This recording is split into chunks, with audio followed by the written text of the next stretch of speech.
मैंने उनसे पूछा कि वो क्यों जाते हैं वहाँ, तो वहाँ वो इसलिए जाते हैं क्योंकि उनको लगता है कि जो गरीबी है, बेबसी है, लाचारी है, बीमारी है और जो परेशानियाँ हैं उनके जीवन में, वो बाबा जी के आशीर्वाद से ठीक हो जाते हैं। पढ़े लिखे लोगों को समझना पड़ेगा कि बाबा के पास जाने से नहीं, बाबा साहब अम्बेडकर के विचारों पे चलने से ज़िंदगी में बदलाव हो। ये पढ़े लिखे नौजवान मेहनत कर रहे हैं, प्रयास कर रहे हैं कि इनको रोज़गार मिल जाए, लेकिन कोई भर्ती नहीं आ रही है, और जो भर्ती आती है उसमें घोटाले हो जाते हैं 69 शिक्षक भर्ती की तरह, या पेपर लीक हो जाता है। तो ये क्या करें? गरीब गरीब बना हुआ है, अमीर अमीर हो रहा है। मैं तो पार्लियामेंट में इस विषय को उठाने वाला हूँ कि 120 लोगों की जान अहमियत रखती है। और जिन अस्पतालों में आप गए, मुख्यमंत्री जी बहुत वादे करते हैं, तो बताओ अस्पतालों का सच ये है नहीं कि अस्पतालों में ताले लगे हुए थे? सरकार जिम्मेदारी ले और 25-25 लाख रुपए मुआवजे की व्यवस्था इन परिवारों के लिए करें, और जो बच्चे बेरोजगार घूम रहे हैं उनके लिए भी रोजगार की व्यवस्था करें। ऐसा भी मुख्यमंत्री को सोचना चाहिए। देखिए,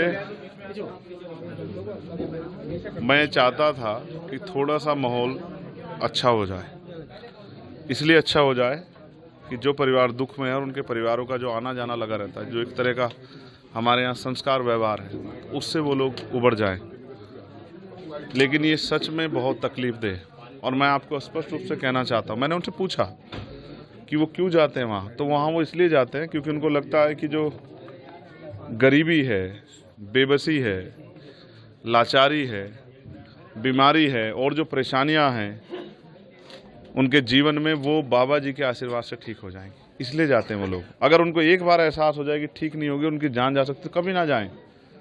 मैंने उनको आज कहा है कि वो समझें, पढ़े लिखे लोगों को समझना पड़ेगा कि बाबा के पास जाने से नहीं, बाबा साहब अम्बेडकर के विचारों पे चलने से ज़िंदगी में बदलाव होगा। और इस घर में आके मुझे एहसास हुआ कि ऐसा नहीं कि ये लोग आगे बढ़ने का प्रयास नहीं कर रहे हैं, इस गरीबी बेबसी की बेड़ियों काटने का प्रयास नहीं कर रहे हैं। ये बच्ची है, हमारी छोटी बहन तैयारी कर रही है, ये मेरा छोटा भाई तैयारी कर रहा है, लेकिन इन्होंने पुलिस की भर्ती का पेपर भी दिया था, लेकिन वो पेपर ही लीक हो गया, और उसके बाद चुनाव हुआ। अब तक सुध नहीं ली मुख्यमंत्री जी ने कि भाई वो पेपर दोबारा करा दें तो बहुत सारे गरीबों के बच्चों को रोजगार मिल जाए।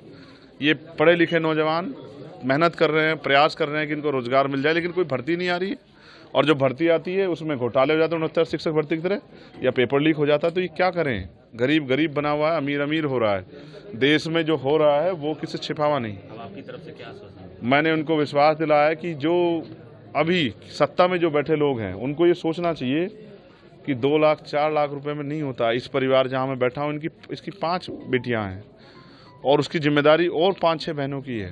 राहुल जी ने भी पत्र लिखा है योगी सरकार को। मैं पत्र नहीं लिखूंगा, मैं जाके कोशिश करूंगा कि केंद्र सरकार से भी, क्योंकि हम पार्लियामेंट में हैं, प्रधानमंत्री जी से भी और मुख्यमंत्री से भी हम लोग प्रयास करेंगे। वो सत्ता में बैठे हैं, अगर वो नहीं समझेंगे दुख तो कौन समझेगा? अभी प्रशासन ने जो कार्रवाई हुई है उससे आप कितने संतुष्ट हैं? क्या कार्रवाई हुई है? क्या कार्रवाई हुई बताइए? सबसे पहले तो सबसे ज़्यादा जिम्मेदारी ये है कि जो परिवार टूट गए हैं उन परिवारों को पैरों पे खड़ा किया जाए। इसके लिए सबसे पहले उनको जो है ना, एक उचित मुआवजे की व्यवस्था होनी चाहिए थी।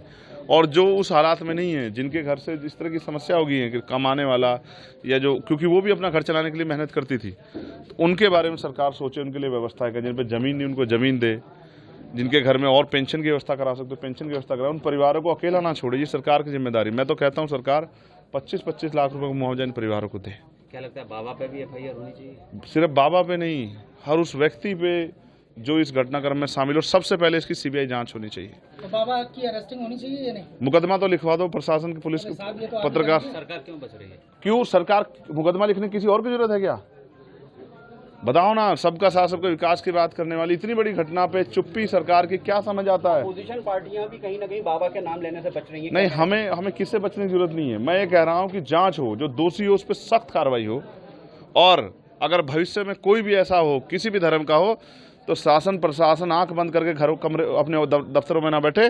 क्या ये इंटेलिजेंस का फेलियर नहीं है? क्या ये LIU का फेलियर नहीं है? क्या पुलिस और प्रशासन का फेलियर नहीं है? क्या ये वो इसके जिम्मेदार नहीं है? अगर उन्होंने उचित व्यवस्था की होती तो आज इतनी बड़ी दुर्घटना नहीं होती।